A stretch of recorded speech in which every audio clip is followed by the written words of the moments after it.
in our research at Sustainable Fitch, we've actually found that a lot of traction has been made over the past couple of years, particularly in recent months, with regard to ESG regulation in Asia. Obviously, we are still lagging our Western peers in Europe, as well as some bits of North America.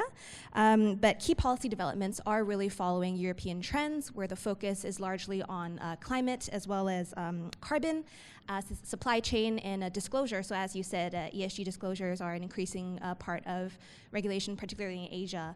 And I think it was Goldman Sachs earlier this year who said that in the past 5 years, we've seen a twofold increase in the number of ESG regulations that have cropped up throughout Asia. So that's obviously a great development. I think it was Ravi Menon who also mentioned that the fight against climate change will be won or lost in Asia. I think that's absolutely, on point.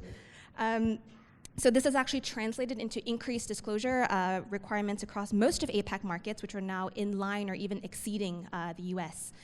So for example, we've seen Singapore, Hong Kong, Malaysia, Thailand, I think ASEAN as a whole, sort of implement ESG regulation requirements and disclosure requirements for asset management funds. And these require asset managers to disclose how ESG is integrated into their portfolio, as well as setting, somewhat of a threshold for investment in ESG stocks. So that's great, obviously.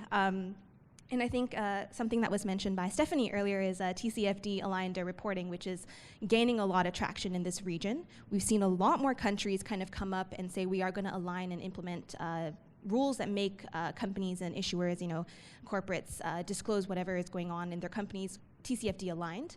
And obviously across jurisdictions, that is a great development, but I think we're going to see a lot more focus as decarbonization becomes a larger part of the conversation here in Asia.